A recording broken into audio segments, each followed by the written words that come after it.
Jackson Reynolds stands frozen in the airport terminal, watching his company's stock soar on the digital board as chaos erupts around him. Security guards rush past him toward gate C-17. His phone vibrates with breaking news alerts. The airline's CEO frantically calling him. All because they denied him a seat. Before we dive into this incredible story, let me know where you're watching from in the comments. Hit that like button if you've ever experienced discrimination while traveling, and subscribe to hear more stories about standing up against injustice. Now, let's see how a routine flight turned into a corporate nightmare. Jackson Reynolds stepped out of the Uber at Atlanta International Airport at 5:45 a.m., adjusting his custom Tom Ford suit as the humid Georgia air hit his face. At 42, the self-made CEO of Phoenix Tech Solutions carried himself with the quiet confidence of someone who had built something substantial from nothing. His company had become one of the fastest-growing tech firms in America, specializing in cybersecurity solutions that were revolutionizing how corporations protected their data. This morning's early flight to San Francisco wasn't just another business trip. Phoenix Tech was on the verge of acquiring TechVault, a significant competitor with complementary technology. The deal, worth an estimated $780 million, would transform his company from an impressive success story to a genuine market leader. Every detail of this trip needed to go perfectly. Jackson checked his phone one last time before entering the terminal. 3 text messages from Zoe Taylor, his executive assistant of 7 years, confirmed all arrangements were in place. Car will meet you at SFO, 9:15 a.m. Pacific. Conference room booked at Embarcadero Center from 11 a.m. All documents prepared and reviewed by legal. Grant Sullivan confirmed attendance with full board. Hotel suite confirmed. Good luck, boss. He smiled slightly. Zoe's efficiency was one reason for his success. She anticipated problems before they materialized. If only everyone in his life had been so supportive. As he walked through the sliding doors into the air-conditioned terminal, Jackson's mind drifted momentarily to the south side of Chicago where he'd grown up. His mother, Alma, had worked 3 jobs to keep a roof over their heads after his father was incarcerated for a crime he didn't commit. The memory of watching her exhaustion each night as she reviewed his homework, insisting education was his ticket out, still fueled him. The journey from there to here had been unlikely and difficult. A scholarship to MIT. Night shifts at the campus security office while maintaining a 3.9 GPA. The first job at a tech firm where he was consistently mistaken for janitorial staff. The second job where his ideas were stolen by his manager. The decision to start his own company with just $15,000 in savings and a vision that cybersecurity needed to be both stronger and more accessible. 15 years later, Phoenix Tech Solutions employed over 800 people, generated annual revenue exceeding $300 million, and was about to make its biggest move yet. Jackson headed for the premium check-in line at Skyline Airlines. He always flew first class, not for luxury, but functionality. The space allowed him to work efficiently during flights, and the early boarding gave him time to prepare mentally for meetings. Today's 4-hour flight would be crucial for reviewing acquisition details. As he entered the premium line, he noticed the subtle shifts in attention, the quick glances from other travelers in business attire, the slightly too long looks from airline staff. He'd grown accustomed to being the only black face in premium spaces, though it never stopped being tiresome. His thoughts were interrupted by the check-in agent's voice. "Next, please." Jackson approached the counter with his ID and phone ready, the digital boarding pass displayed on the screen. "Good morning," he said, sliding his driver's license and frequent flyer card across the counter. The agent, a woman whose name tag read Heather Wilson, glanced at his documents, then at him, then back at the documents with a slight furrow in her brow. "Good morning, sir. You're flying to San Francisco today?" "That's correct. Flight 1382. She typed something into her computer, her expression shifting subtly. Jackson had seen this look before, the careful neutrality masking suspicion or disbelief. "And you've booked a first-class ticket?" Jackson nodded. Yes, seat 3A. Heather typed more extensively than seemed necessary for a simple check-in. May I see another form of ID, sir? Jackson raised an eyebrow slightly but maintained his composure. In 15 years of frequent business travel, he'd rarely been asked for a second ID. Nevertheless, he pulled out his company credit card, which also had his name embossed on it. Heather examined it closely. I'm sorry, but I'm showing some irregularity with your booking. Let me call my supervisor. Before Jackson could respond, Heather was picking up a phone and speaking quietly. He noticed the white businessman behind him had already been processed and was heading toward security, despite having arrived after Jackson. A minute later, a man in his 50s wearing a supervisor badge approached. Bradley Morris, senior supervisor. Is there an issue here? Heather spoke first. There seems to be a system issue with Mr. Reynolds' first-class booking. Jackson remained calm but firm. There's no issue with my booking.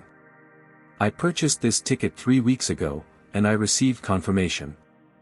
I'm a platinum member with Skyline and have flown this route in first class several times this year alone.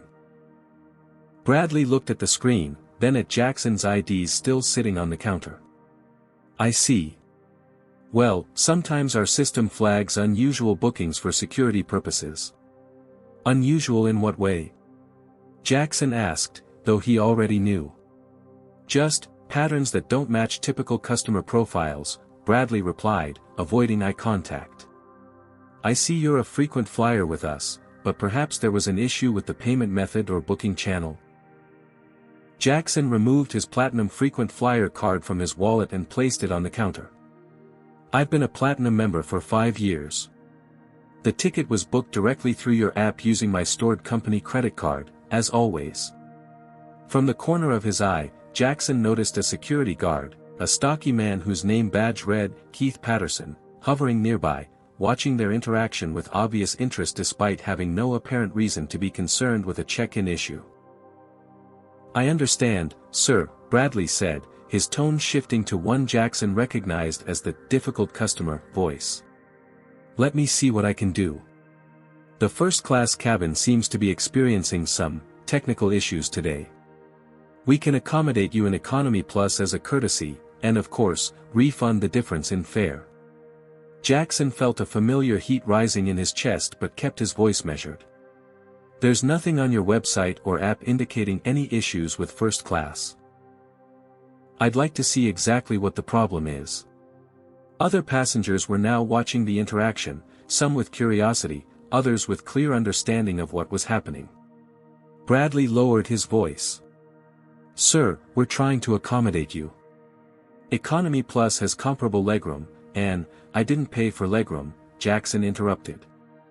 I paid for a first-class seat that allows me to work effectively during a flight to an important business meeting. If there's a legitimate issue with the first-class cabin, I'd like documentation of it. Jackson pulled out his phone and called Zoe, putting the call on speaker. Zoe, could you please verify the details of my flight booking to San Francisco today? Of course, Zoe replied promptly. Flight 1382 on Skyline Airlines, departing Atlanta 6:45 a.m., first class seat 3A, confirmation code JR7892. The charge cleared on the company card 3 weeks ago. Is there a problem? The airline is claiming there's some kind of issue with my first class booking, Jackson explained. That's strange, Zoe said. I can see the confirmed booking in the Skyline app right now. Your seat is still showing as reserved. Bradley shifted uncomfortably. Sir, as I explained, there's a technical issue specifically with your booking. We can offer you Economy Plus, or you can take a later flight where we might be able to honor the first-class reservation. Jackson knew exactly what was happening, and also knew that escalating further in this moment would accomplish nothing. Despite the documentation, despite his status, despite the clear discrimination, he was being denied the seat he had paid for. Could you please explain the specific nature of this technical issue? Jackson asked, maintaining direct eye contact with Bradley. His voice remained calm, but the intensity behind his words was unmistakable. Bradley's eyes shifted to his computer screen. It appears there was a payment verification flag on your reservation. A payment verification flag, Jackson repeated. On a ticket purchased 3 weeks ago with a corporate credit card that's been used to book dozens of flights on your airline. Sometimes these things happen, Heather interjected with a thin smile. Our system has certain security protocols. Jackson noticed another first-class passenger, a white man approximately his age in a less expensive suit, check in smoothly at the next counter. No second ID requested, no supervisor called, no payment verification issues. I'd like to speak with someone from your corporate office, Jackson said. Bradley's smile tightened. That won't be necessary. As I said, we can accommodate you in Economy Plus as a courtesy. A courtesy would be providing the service I paid for, Jackson replied. A courtesy would be not making assumptions about whether I belong in first class based on how I look. Bradley's expression hardened. Sir, I'm going to have to ask you not to make unfounded accusations. This is simply a technical issue. Jackson noticed Keith the security guard moving slightly closer, hand resting near his radio as if preparing for a situation. The message was clear, continue challenging them, and things could escalate. He had been here before. As a black man who had ascended to spaces not traditionally occupied by people who looked like him, Jackson had developed a sixth sense for these moments. The choice was always the same, make a scene and risk perpetuating stereotypes about angry black men, or swallow the injustice and move on. May I see my reservation details on your screen? Jackson asked. Bradley hesitated before turning the monitor slightly. Jackson could see his information displayed clearly, including his confirmed first-class seat assignment. There were no warning flags, no payment issues, nothing to indicate any technical problem. As you can see, sir, there's a system notification, Bradley said, pointing to the screen. Jackson looked where Bradley pointed but saw nothing. I don't see any notification. It's an internal code, Bradley replied quickly. Not visible in this view. Jackson pulled out his phone again and held it up. I'm going to record this conversation now, as I believe I'm being discriminated against. Bradley immediately stepped back. Sir, recording is not permitted in the secure area of the airport. This isn't a secure area yet, Jackson countered. We're in the public check-in area. Now, are you refusing to honor my confirmed first-class reservation because of a technical issue that you can't show me evidence of? The security guard moved closer. Is there a problem here? Keith asked, directing his question to Bradley rather than Jackson. No problem, Bradley said quickly. Mr. Reynolds was just deciding whether to accept our offer of Economy Plus seating or to take a later flight. Jackson stood perfectly still, aware that any physical movement on his part could be misinterpreted. He'd seen too many situations where black frustration was twisted into black aggression, creating pretexts for escalation. I'm not deciding anything, Jackson clarified calmly. I'm requesting the service I paid for, and I'm being denied without legitimate explanation. He turned to Keith. Officer, I've purchased a first-class ticket that the airline is refusing to honor. They can't provide any evidence of the technical issue they're claiming exists. Keith looked uncomfortable, caught between automatically siding with the airline staff and recognizing the potential for a situation that could go viral. Sir, I don't have authority over airline seating, Keith said carefully. But I do need to make sure everyone remains calm. I am perfectly calm, Jackson replied. I'm simply requesting what I paid for. More passengers were watching now. Jackson spotted a few people with phones partially raised, though no one was openly recording yet. Bradley lowered his voice. Mr. Reynolds, your options are Economy Plus on this flight or attempting to get first class on a later flight. Those are the only choices available at this time. We need to move the line along. Jackson weighed his options. The acquisition meeting was too important to miss by waiting for a later flight. Making a bigger scene here would likely only result in further delays and possibly being denied boarding altogether. He pulled out his own phone and took photos of his ticket, boarding pass, and the check-in screen showing his seating assignment. He carefully noted the names on the badges of both Bradley and Heather, then stepped back from the counter. "I'll take the economy plus seat," he said finally. "But this isn't over. I'll be filing a formal complaint with your corporate office and the Department of Transportation." Bradley nodded stiffly, clearly relieved the confrontation wasn't escalating.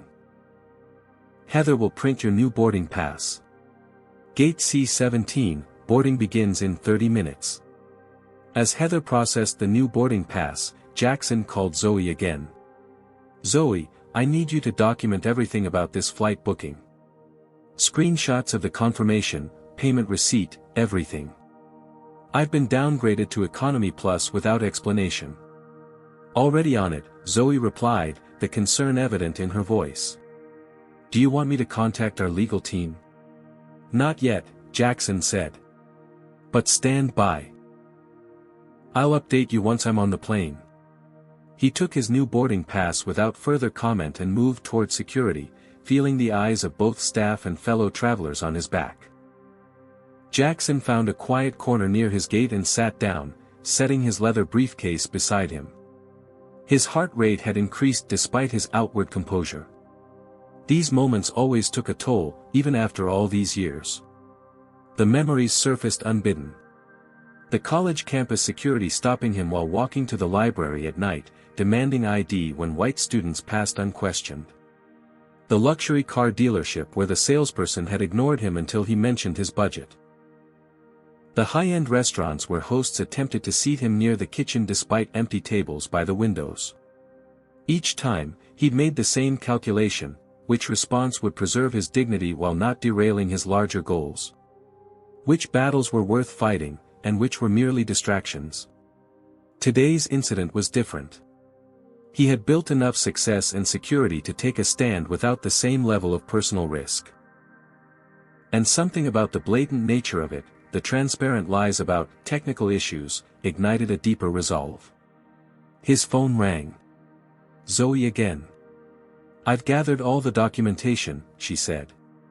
"Confirmation number, receipt, screenshots of the seat assignment. I also pulled up your travel history with Skyline. You've flown first class with them 17 times in the past year alone." "Thank you," Jackson said. "I need one more thing. Get me the direct number for their executive customer service line."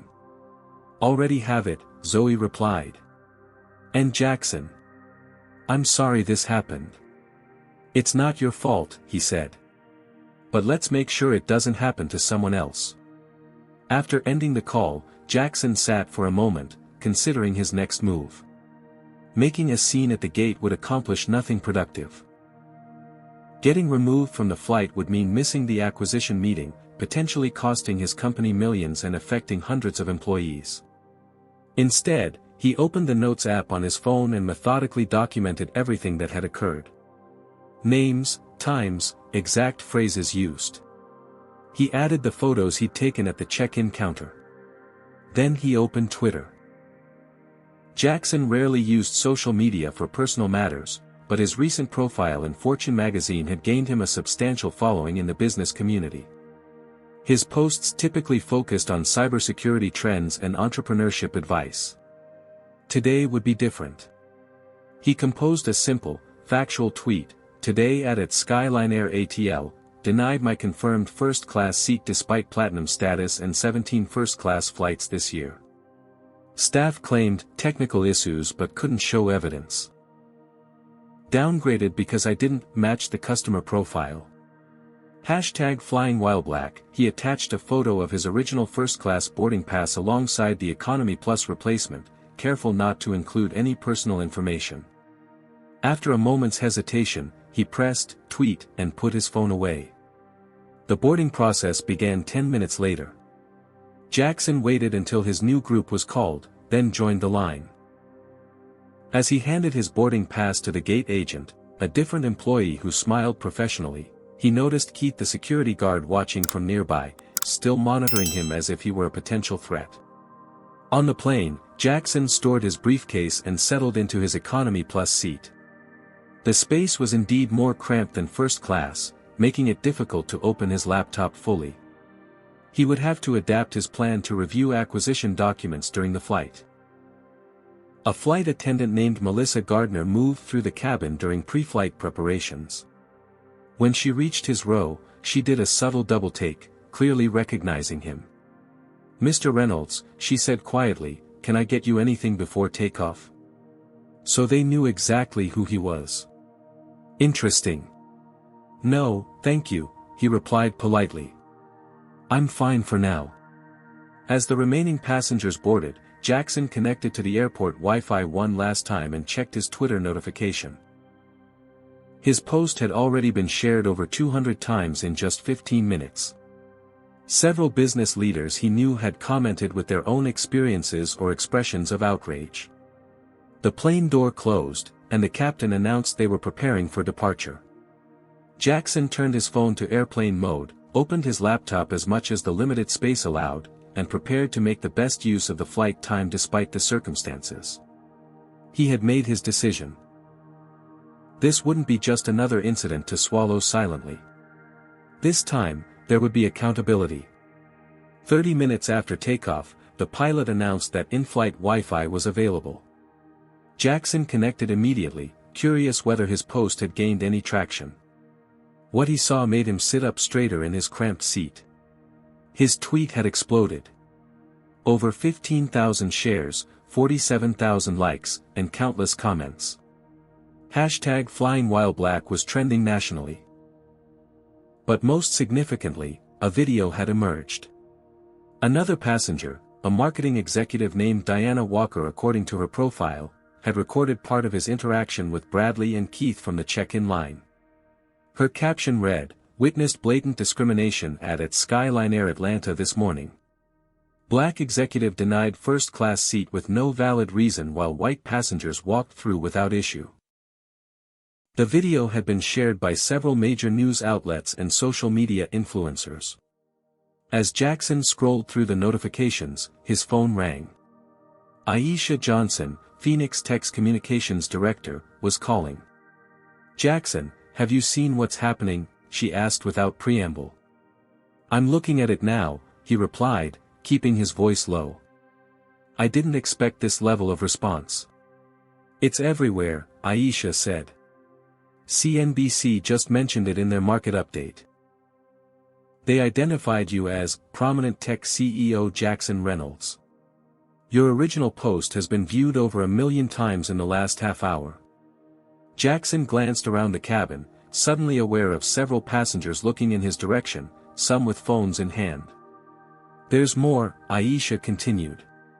Skyline Airline stock opened down 1.8% when the market bell rang. It's continuing to drop as the story spreads. This was no longer just about a denied seat. It had become something much bigger. "What do you want me to do?" Aisha asked. "We should probably issue a statement." "No statement yet," Jackson decided. "Let's wait until I land. I don't want this to overshadow the TechVault acquisition." "About that," Aisha said hesitantly. "Grant Sullivan from TechVault just posted his own message condemning Skyline and supporting you. He tagged both company accounts. So the CEO he was meeting with later today was already publicly aligned with him. That could actually strengthen their negotiating position." "Keep monitoring the situation," Jackson instructed. "I'll be landing in about 3 hours. We'll formulate a response then." After ending the call, Jackson noticed the flight attendant, Melissa, approaching his seat with an unusual level of attentiveness. "Mr. Reynolds, can I offer you a complimentary beverage?" she asked, her smile slightly strained. "Perhaps some wine or champagne?" Do you agree with how Jackson handled this situation so far?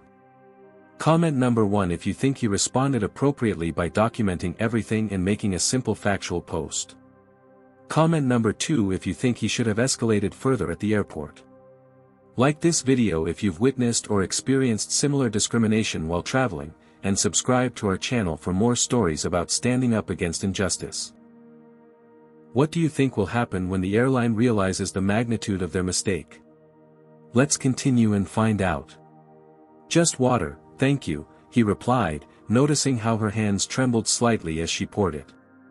Other passengers were now openly watching him. A woman across the aisle leaned over. "Excuse me," she whispered. "Are you the CEO from the video? The one they wouldn't let in first class?" Before Jackson could respond, another passenger 2 rows ahead turned around. "It's definitely him. I follow him on Twitter. That's messed up what they did to you, man." Melissa looked increasingly uncomfortable as more passengers began to recognize him. Some offered supportive comments, while others simply stared or took discreet photos. Jackson maintained his professional demeanor, thanking those who expressed support but focusing primarily on his work. The cabin phone rang, and Melissa answered it. After a brief conversation, she approached Jackson again. "Mr. Reynolds, the captain would like to speak with you when you have a moment."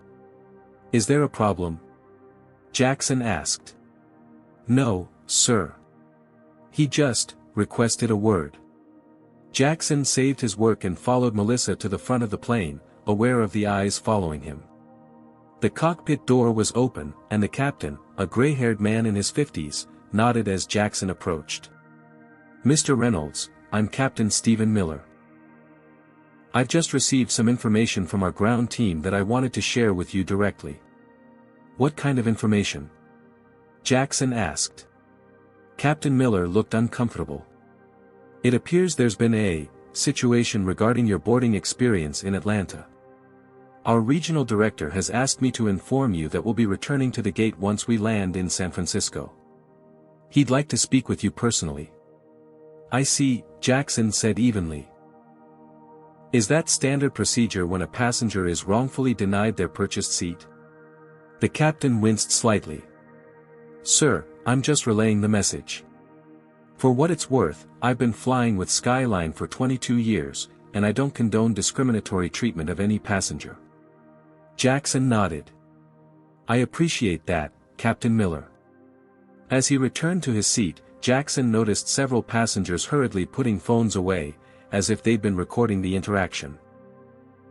The cabin had a strange tension now, a mixture of supportive glances and awkward avoidance.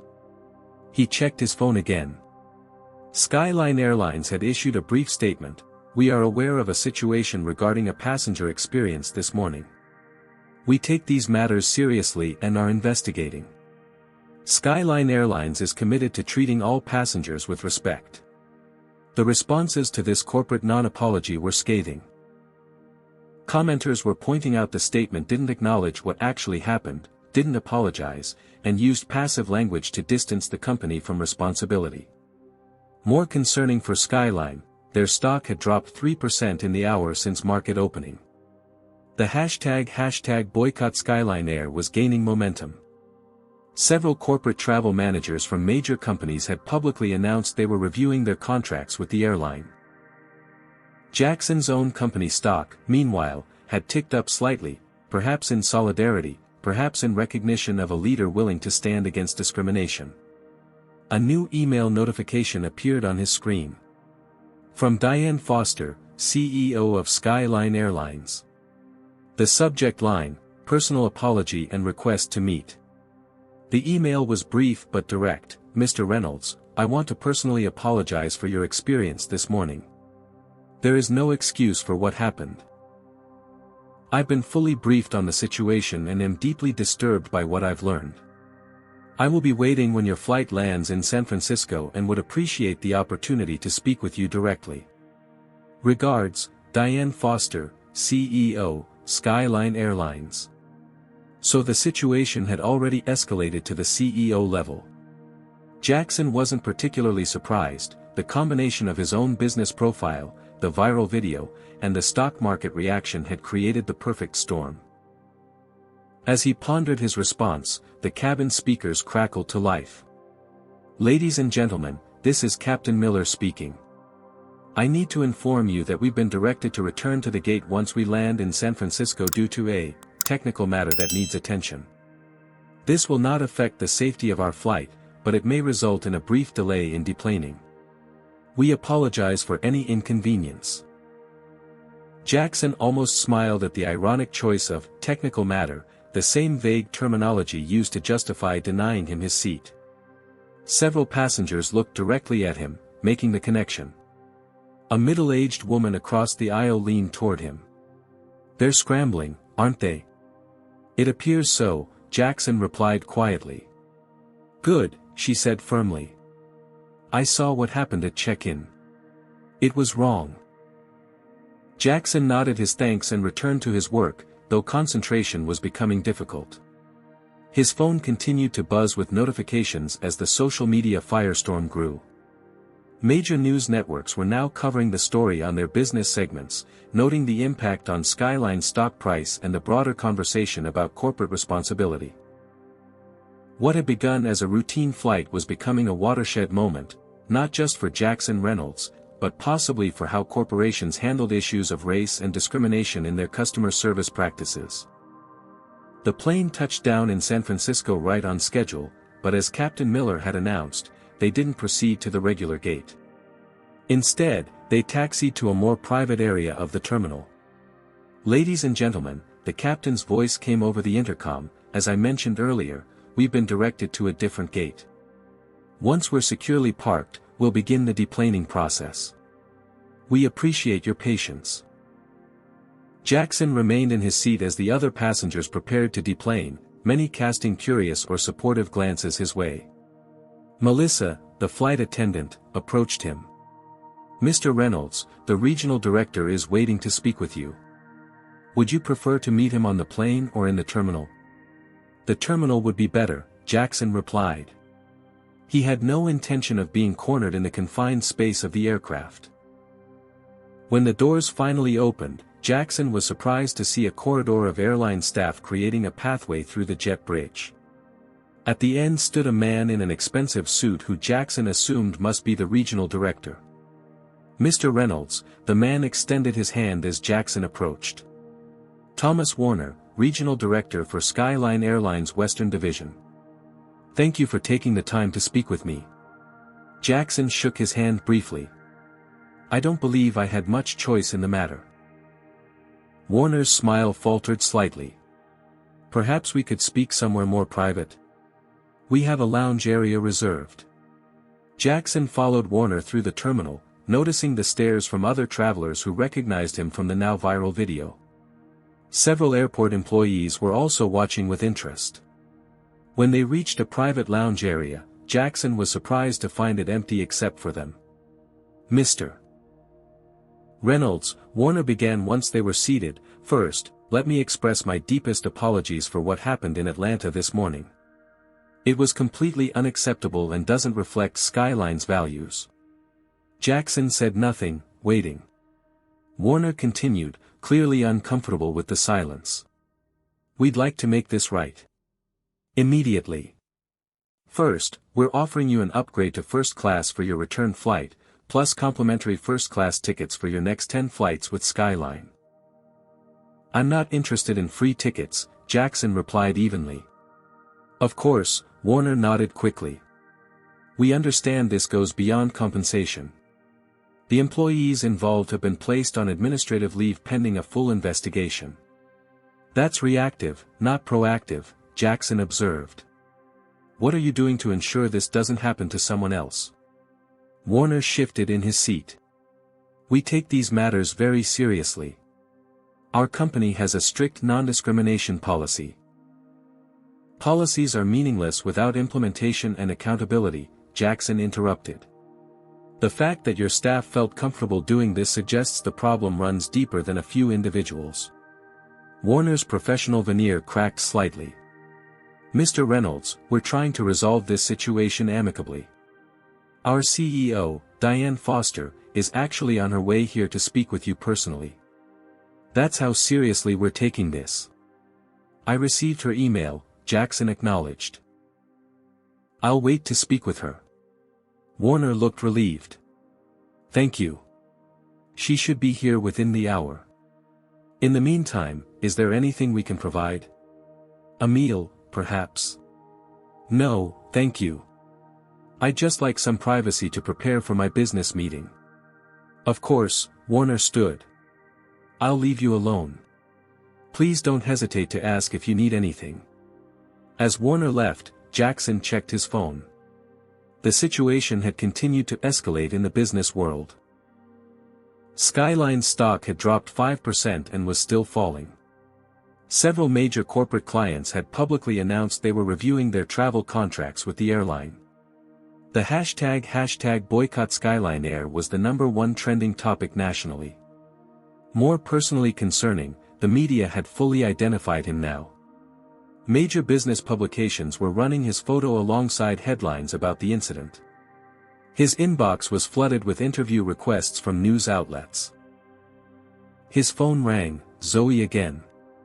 Your Tech Vault contacts just called, she said. They saw everything and want you to know they're waiting in the terminal to meet you as a show of support. This was unexpected.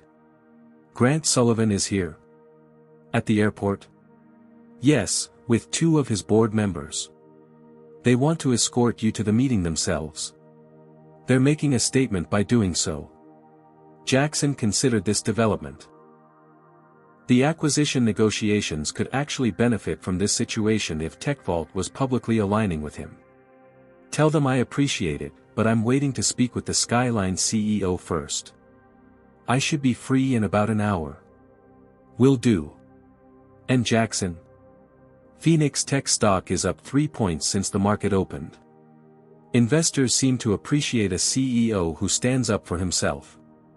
After ending the call, Jackson sat back and closed his eyes for a moment. This was not how he had envisioned this day unfolding. The door opened, and a woman in her late 50s entered. Her tailored suit and confident bearing marked her as an executive even before she spoke. Mr. Reynolds. I'm Diane Foster, CEO of Skyline Airlines. Thank you for agreeing to meet with me. Jackson stood and shook her hand. Ms. Foster. Please, call me Diane, she said, taking a seat across from him. I want to personally apologize for what happened this morning. There is absolutely no excuse for how you were treated. I appreciate that, Jackson said. But I'm more interested in what happens next. Foster nodded. Understandable. The employees directly involved have been suspended pending investigation. We'll be implementing additional training. That's not enough, Jackson interrupted. This isn't about a few bad apples. Your check-in agent called a supervisor, who backed her up. A security guard was positioned nearby as if I were a threat. That suggests a systemic issue, not isolated incidents.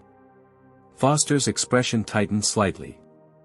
Mr. Reynolds, I assure you Skyline Airlines does not have systemic discrimination issues. This was an unfortunate isolated incident. Jackson reached into his briefcase and removed a folder. During the flight, my team compiled some interesting data. He slid the folder across the table. These are publicly available complaints filed against Skyline over the past 3 years, specifically regarding racial discrimination. There are 73 documented cases. Foster stared at the folder without opening it. That doesn't strike me as isolated, Jackson continued. And those are just the incidents where someone took the time to file a formal complaint. I wasn't aware of this number, Foster admitted, finally opening the folder. That's concerning, given your position, Jackson noted. But it suggests the problem may be more structural than you realize. Foster flipped through the pages, her expression growing more troubled. I'll need to review these thoroughly. Of course. You should also know that my experience this morning is now being covered by major news outlets, and your company's stock has dropped significantly as a result. Foster closed the folder. Yes, I'm aware of the financial impact. That's part of why I'm here. We'd like to offer a settlement. I'm not interested in money, Jackson cut her off. What I want is meaningful change. What exactly are you proposing? Jackson leaned forward. First, a comprehensive overhaul of your training procedures, developed and implemented by experts in unconscious bias. Second, a clear accountability structure for discrimination complaints. Third, the creation of a Chief Diversity Officer position reporting directly to you, with actual authority to make changes. Fourth, transparent metrics on customer experience broken down by demographic data, published quarterly. Foster looked stunned. That's extensive. So is the problem, Jackson replied simply. Mr. Reynolds, while I appreciate your suggestions, I can't commit to organizational changes of that magnitude on the spot. There are board approvals, budget considerations. I understand corporate governance, Jackson interrupted. I run a substantial company myself. But I also understand that sometimes it takes a crisis to drive meaningful change. His phone buzzed with a text from Zoe, Grant Sullivan and TechVault board still waiting. Meeting time getting tight. Jackson stood. I have a business meeting to attend. You have my terms for resolving this situation. I'll expect your response by tomorrow morning. Foster also rose. And if we can't meet all of those demands? Then I'll pursue other avenues, Jackson said evenly.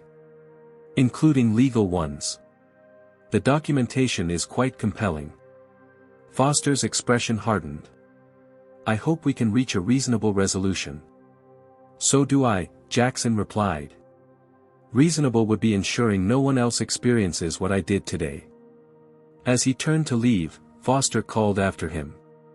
Mr. Reynolds, your acquisition meeting with TechVault, we know about it. Don't let our situation interfere with your business opportunities. Jackson paused. That sounds almost like a threat, Ms. Foster. Not at all, she backtracked quickly. I merely meant we don't want to delay you further. I appreciate the concern, Jackson said coolly. But TechVault's CEO is actually waiting for me in the terminal. As it turns out, companies that value equality make better business partners. He left Foster standing there, her carefully constructed corporate persona finally showing cracks of genuine concern. The moment Jackson stepped into the main terminal, he spotted Grant Sullivan and two TechVault board members waiting. What he hadn't expected was the small crowd of journalists and onlookers with phones raised, capturing the moment. Jackson. Grant called out, approaching with hand extended. The 50-something CEO of TechVault wore a casual Silicon Valley uniform of expensive jeans and a blazer. Quite a morning you've had. They shook hands as cameras flashed. The symbolic importance of the moment wasn't lost on Jackson, two CEOs, one black and one white, demonstrating public solidarity in the face of discrimination. I appreciate you coming to meet me, Jackson said. Least we could do, Grant replied. What happened was inexcusable. We wanted to show support not just privately but publicly. The TechVault board members, Sophia Rivera and Martin Chen, also stepped forward to shake Jackson's hand. We still have a business meeting to conduct, Grant continued, but first, there are some reporters hoping for a statement. Entirely your call if you want to speak with them. Jackson surveyed the gathered media. This wasn't his preferred way of handling the situation, but sometimes leadership meant stepping into uncomfortable moments. A brief statement, he decided. The journalists surged forward as Jackson approached. Microphones extended toward him as questions overlapped. Mr. Reynolds, can you describe what happened? Will you be filing a lawsuit against? Has the airline offered? Jackson raised a hand, and the question subsided. This morning, I was denied a first-class seat I had purchased on Skyline Airlines despite being a platinum member who has flown first class with them 17 times in the past year alone. The stated reason was a technical issue that staff couldn't or wouldn't explain.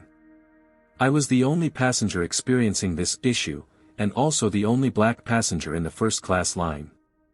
He paused, choosing his next words carefully.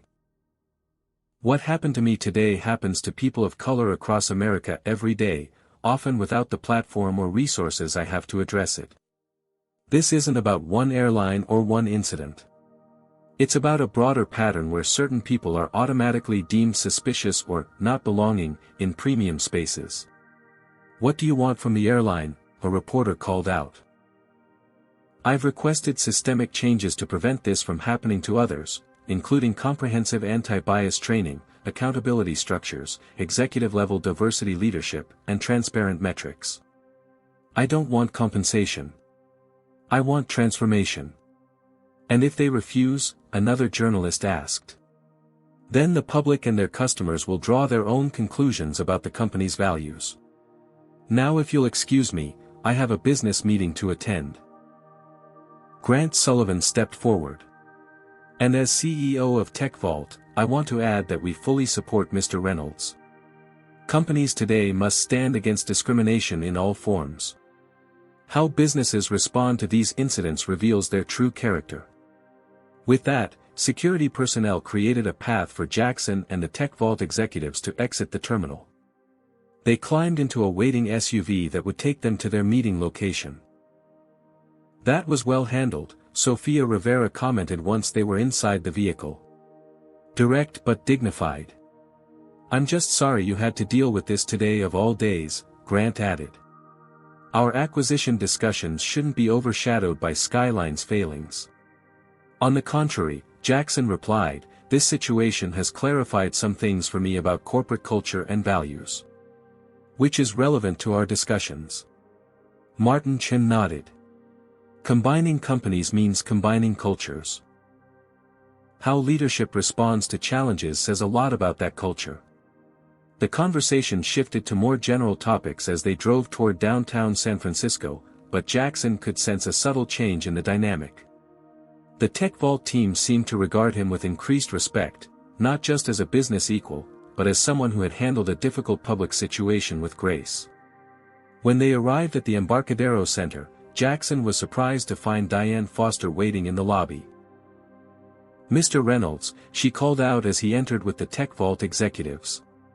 May I have one more moment of your time? Grant Sullivan looked to Jackson. We can head upstairs. Join us when you're ready.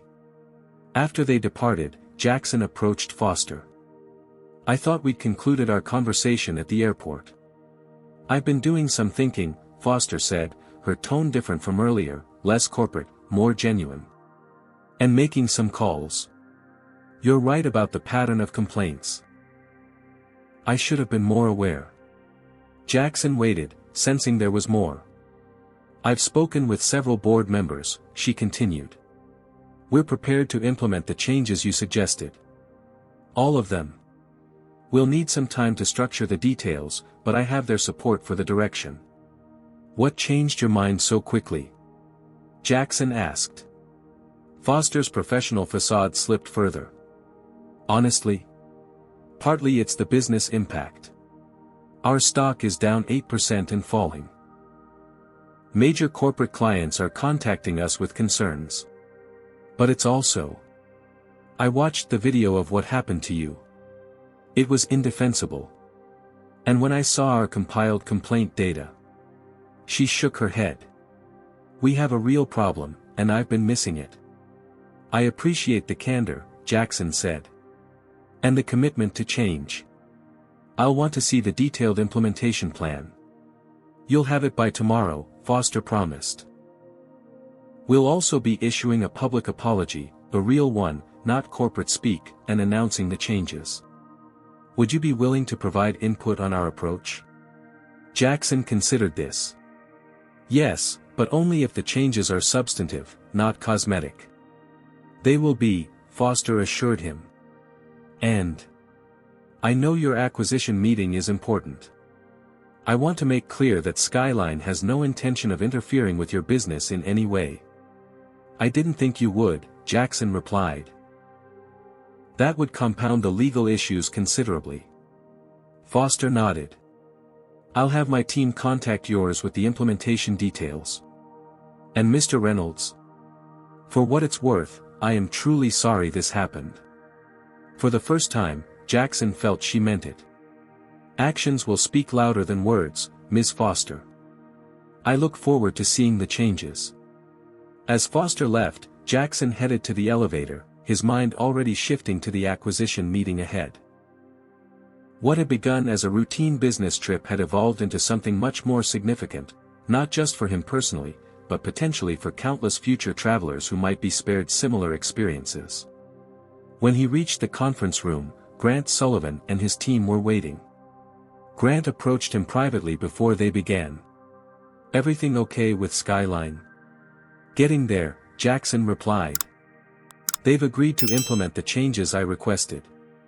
Grant nodded appreciatively. "Good. Now, shall we get down to business? I believe we have an acquisition to discuss." Jackson smiled for the first time that day. "Yes, we do." The conference room on the 32nd floor offered a spectacular view of San Francisco Bay, but no one was admiring the scenery. All attention was focused on Jackson Reynolds and Grant Sullivan as they prepared to finalize the details of a deal that would reshape the cybersecurity landscape. "Before we dive into the numbers," Grant began, "I want to acknowledge that today has been unusual. If you'd prefer to reschedule." "That won't be necessary," Jackson replied, opening his briefcase. "I've learned to compartmentalize over the years." Grant nodded with understanding. "In that case, let's proceed. But first, I want to share something." He glanced at his board members, who nodded in agreement. "What happened to you this morning has caused us to reflect on our own company practices. Martin has suggested we should conduct an audit of our internal diversity and inclusion efforts as part of this merger." Martin Chen leaned forward. "If our companies are combining, we want to ensure the resulting culture is one where incidents like you experienced today are unthinkable." This was unexpected. Jackson had been prepared for standard acquisition discussions, valuations, integration timelines, retention packages. Instead, the Tech Vault team was leading with corporate culture. "I appreciate that," Jackson said. "Phoenix Tech has worked hard to build an inclusive environment. It's one of our strengths. We've noticed," Sofia Rivera added. "Your employee retention rates are impressive, especially among women and people of color in technical roles. We'd like to understand how you've achieved that." For the next 30 minutes, the discussion focused on corporate culture rather than financials, a significant departure from typical acquisition talks. Jackson outlined Phoenix Tech's mentorship programs, recruitment strategies, and accountability metrics. The Tech Vault team took notes and asked thoughtful questions. "This is exactly why we wanted to acquire Phoenix Tech rather than just licensing your technology," Grant finally said. "Your company has solved problems we're still struggling with." Speaking of the technology, Jackson transitioned, "Shall we discuss the integration roadmap?" As they moved into the technical details, Jackson noticed a subtle shift in dynamics. The Tech Vault team seemed to defer to his expertise more readily than might have been expected in an acquisition where they were the purchasing company. 3 hours later, as they reviewed the proposed terms, Jackson realized something else had changed. Several key points had been modified in Phoenix Tech's favor since their last discussion. "These earn-out terms are more generous than what we discussed last week," Jackson noted, reviewing the document. Grant exchanged glances with his CFO. "We've reevaluated based on recent performance indicators. Your company's value proposition has clarified." Jackson understood the subtext. His handling of the Skyline incident had increased his perceived value as a leader. What might have been seen as merely acquiring technology was now viewed as bringing aboard a CEO with proven crisis management skills and public credibility. His phone buzzed with a news alert: Skyline Airline stock down 8% following viral discrimination incident. Grant noticed. "Your former seatmates are having a rough day in the market. They're working on making necessary changes," Jackson replied diplomatically. "Good," Grant said. "Now, about the leadership structure post-acquisition." The original plan had been for Jackson to become a division president reporting to Grant. But the new proposal outlined a co-CEO arrangement for a 2-year transition period, with Jackson eventually becoming CEO when Grant moved to executive chairman. "This is different from our previous discussions," Jackson observed. "Today made something clear to our board," Grant explained.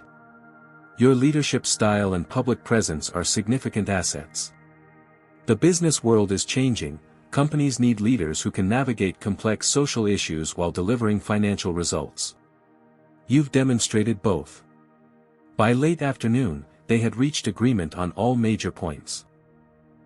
The acquisition would value Phoenix Tech at $920 million, significantly higher than the $780 million initially discussed.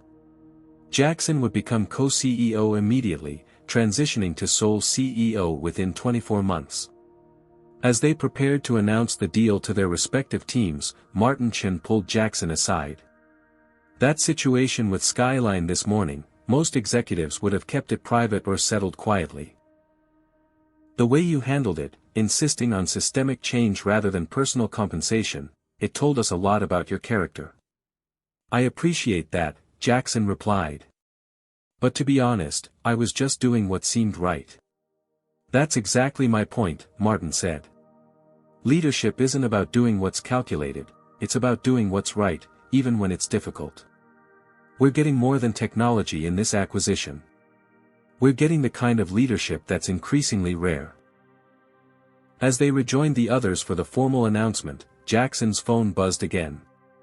A statement from Skyline Airlines had just been released. Skyline Airlines acknowledges and deeply regrets the discriminatory treatment experienced by Phoenix Tech CEO Jackson Reynolds on one of our flights today.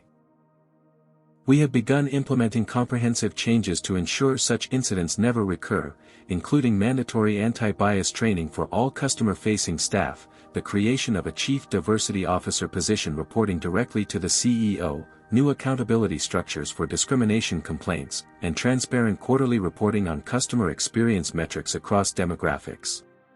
The employees involved have been placed on administrative leave pending investigation. We are committed to earning back the trust of all our passengers. Jackson showed the statement to Grant, who read it and nodded approvingly. Looks like you've already changed one company today. Ready to help transform another? Jackson smiled. Let's make it official. They walked to the podium where a small gathering of executives from both companies waited. Grant spoke first, announcing the acquisition in broad terms. Then he introduced Jackson. Today has been eventful, Jackson began, drawing knowing smiles from those who had followed the news. But I'm pleased to stand here and announce that Phoenix Tech is joining forces with TechVault to create the most comprehensive cybersecurity platform in the industry. As he outlined the strategic vision for the combined companies, Jackson noticed several attendees checking their phones, likely seeing updates about the Skyline situation. But for the first time since that morning, the focus was primarily on the business at hand rather than the discrimination he had faced. That, perhaps, was the most significant victory of all. Jackson sat alone in his hotel suite that evening, finally allowing himself to process the full emotional weight of the day. The adrenaline that had carried him through confrontations and negotiations was fading, leaving room for the familiar exhaustion that followed these incidents. He called the one person who would truly understand. Mom. It's me. Jackson, Alma Reynolds' voice carried the warmth and strength that had guided him through his most difficult moments. I saw the news. Are you all right? I'm fine, he assured her. Just tired. I imagine so. Fighting these battles takes something out of you, even when you win. At 72, Alma had lived through the civil rights era, raising Jackson alone in South Chicago while working multiple jobs. She had taught him how to navigate a world that often saw his skin before his character, how to maintain dignity without compromising ambition. The company acquisition went through, Jackson told her. Better terms than we expected. That's wonderful news, Alma said. Though I'm not surprised. You've built something remarkable, Jackson. I had a good teacher, he replied. Someone who showed me how to turn obstacles into opportunities. You did the right thing today, she said after a moment of silence. Standing your ground, demanding real change instead of hush money. That's how progress happens, not all at once, but one principled stand at a time. I know, Jackson sighed. But sometimes I just wish I could board a plane without it becoming a test of character. I understand that feeling, Alma said softly. Your father used to say the same thing. He would be so proud of you, Jackson. Not just for your success, but for how you've achieved it. After finishing the call with his mother, Jackson noticed several messages waiting. One was from Kenneth Williams, his attorney. Call me when you can. We should discuss options regarding Skyline. Jackson dialed immediately. Kenneth, thanks for getting back to me so quickly. Of course, the attorney replied. I've reviewed everything your team sent over. The evidence is compelling, the video, the documentation of your previous flights, the pattern of complaints against the airline. If you want to pursue legal action, we have a strong case. What would that look like? Jackson asked. We could file a discrimination lawsuit seeking damages. Given your profile and the public nature of the incident, Skyline would almost certainly settle rather than risk a trial. The settlement would likely be substantial. Jackson considered this.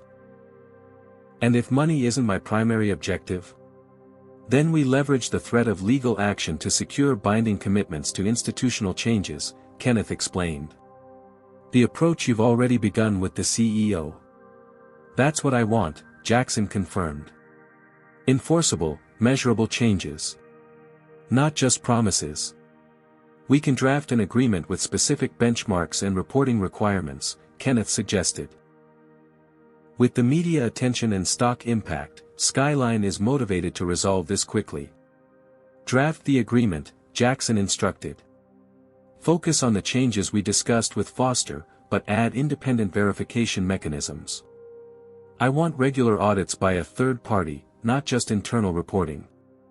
After finishing with Kenneth, Jackson received another call, this one from Diane Foster herself. Mr. Reynolds, I hope I'm not disturbing you. Not at all, Jackson replied. I was actually just discussing next steps with my attorney. There was a brief pause. I see. I'm calling because our board held an emergency meeting this afternoon. They've authorized me to implement all the changes we discussed, effective immediately. That's good to hear. There's more, Foster continued. One board member, Gerald Thompson, suggested that we were overreacting to a PR problem. He characterized your experience as a misunderstanding rather than discrimination. Jackson wasn't surprised. There was always someone who refused to see the obvious. The other board members strongly disagreed, Foster continued. Two of them have family members who've experienced similar treatment. Thompson has been asked to resign, and he has agreed to do so. This was unexpected. That's a significant step. It's a necessary one, Foster replied. We can't change our culture with deniers in leadership positions. She paused again. Our stock closed down 8% today. Several major corporate clients have contacted us about reviewing their travel contracts. That's unfortunate, Jackson said, though he wasn't particularly sympathetic to the financial consequences of their actions. It's deserved, Foster admitted, surprising him again.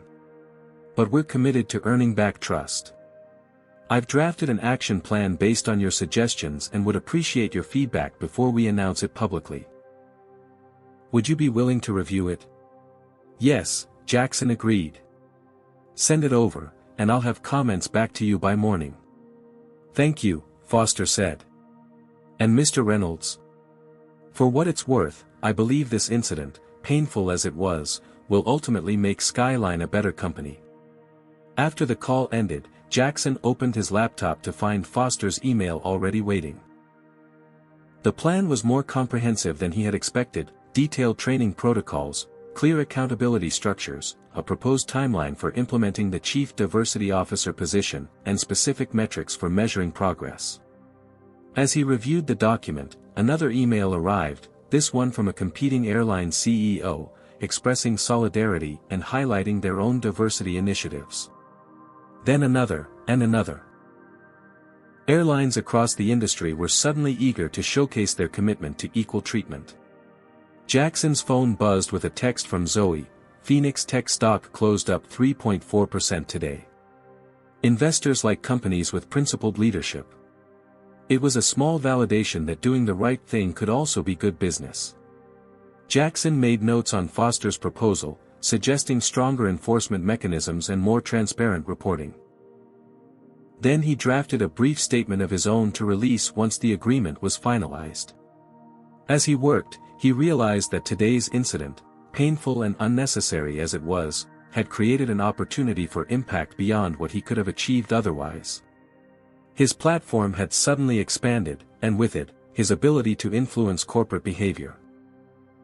By midnight, he had finalized his response to Foster, arranged a follow-up call with his legal team, and prepared talking points for the press conference announcing the TechVault acquisition tomorrow. It had been one of the longest days of his professional life, but potentially one of the most consequential. Before turning in, he checked social media one last time.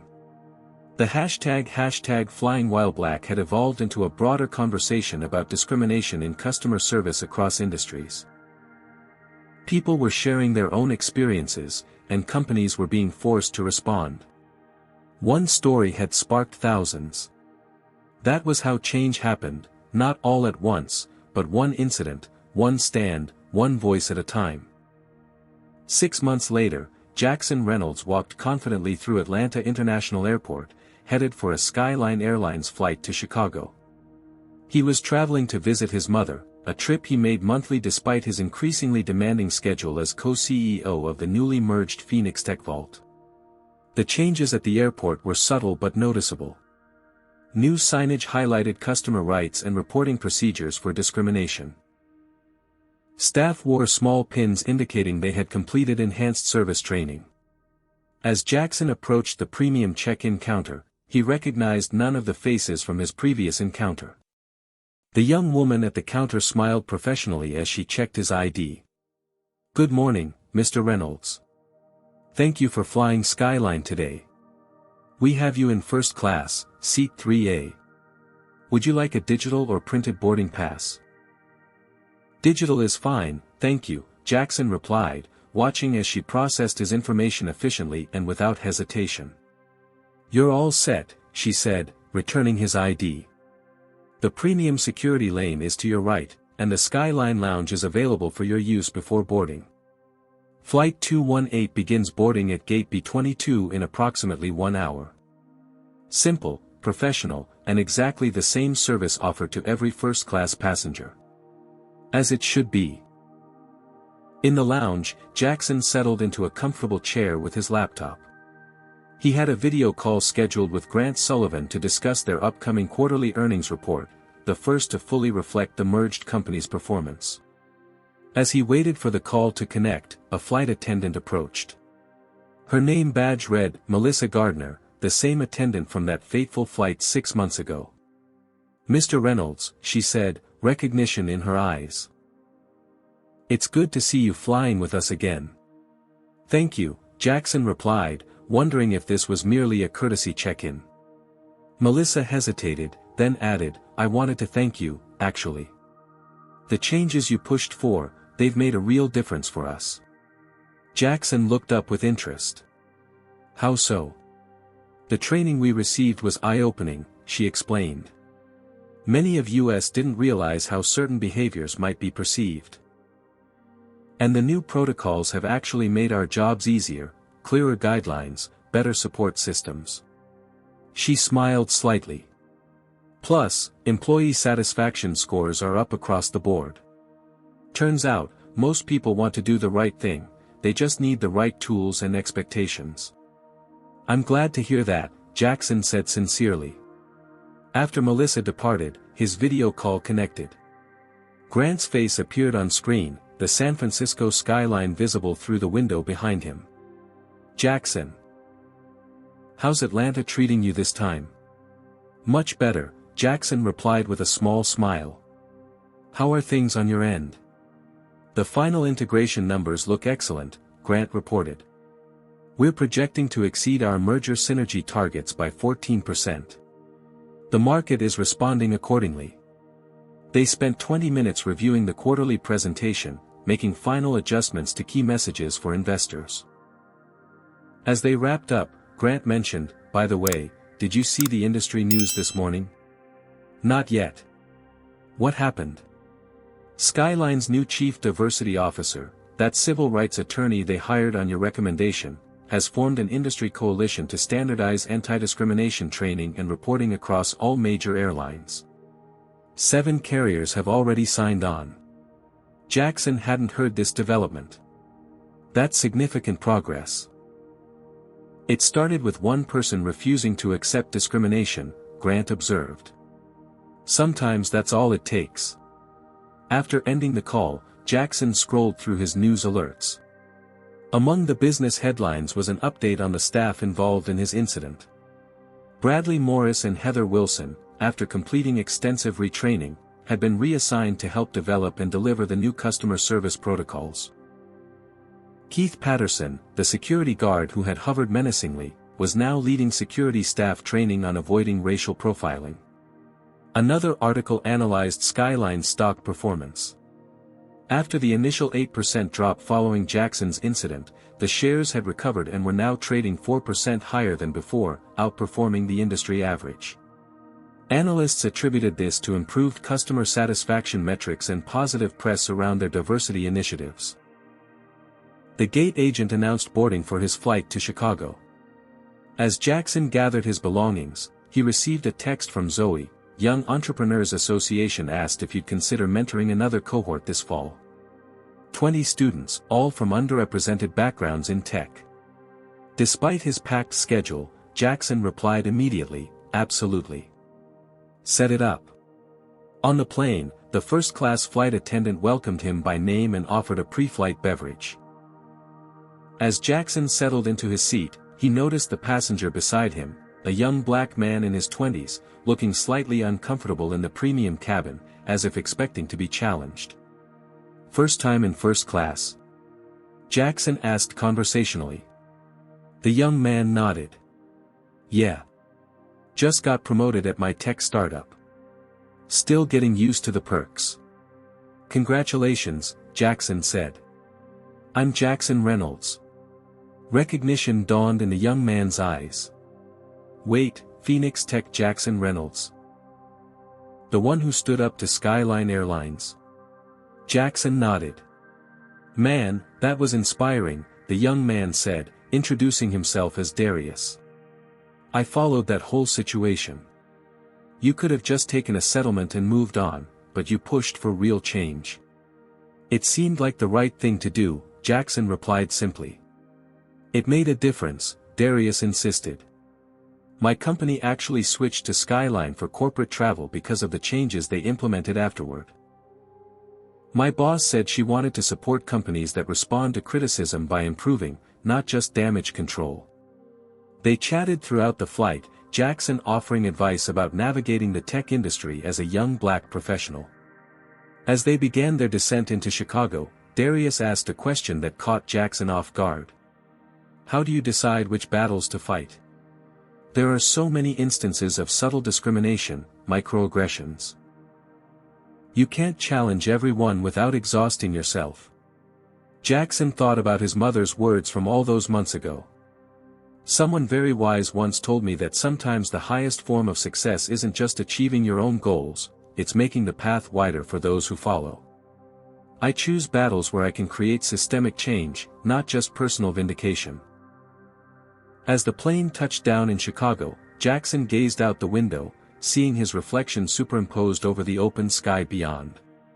The journey from the south side to the boardroom had been long and filled with obstacles.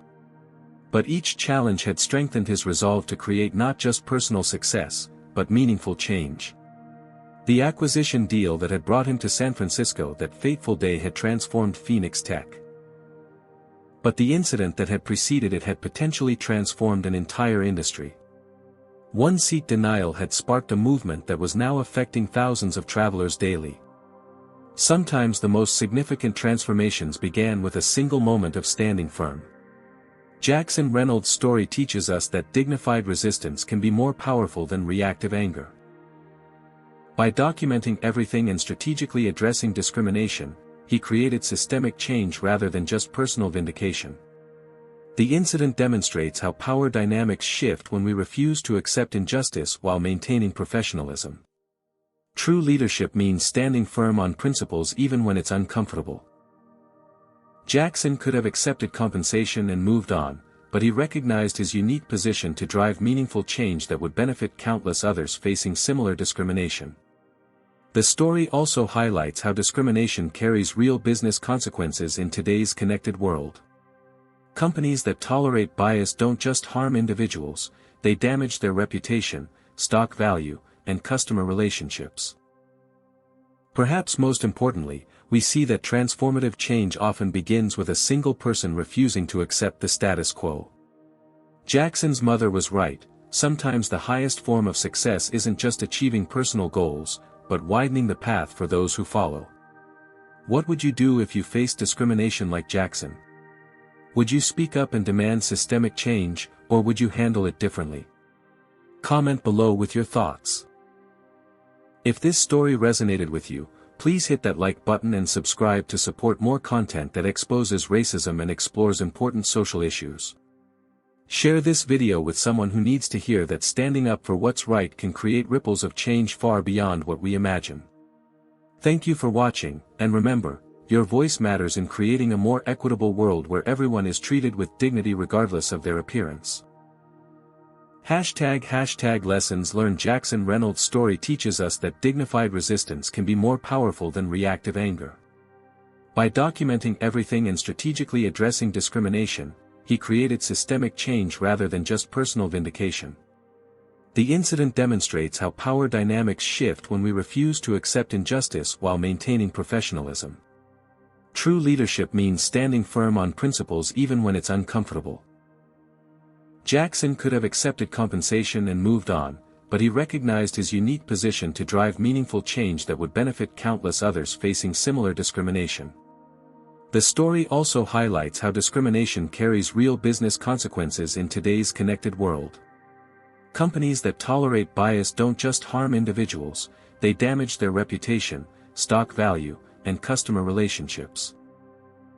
Perhaps most importantly, we see that transformative change often begins with a single person refusing to accept the status quo. Jackson's mother was right, sometimes the highest form of success isn't just achieving personal goals, but widening the path for those who follow. What would you do if you faced discrimination like Jackson? Would you speak up and demand systemic change, or would you handle it differently? Comment below with your thoughts. If this story resonated with you, please hit that like button and subscribe to support more content that exposes racism and explores important social issues. Share this video with someone who needs to hear that standing up for what's right can create ripples of change far beyond what we imagine. Thank you for watching, and remember, your voice matters in creating a more equitable world where everyone is treated with dignity regardless of their appearance.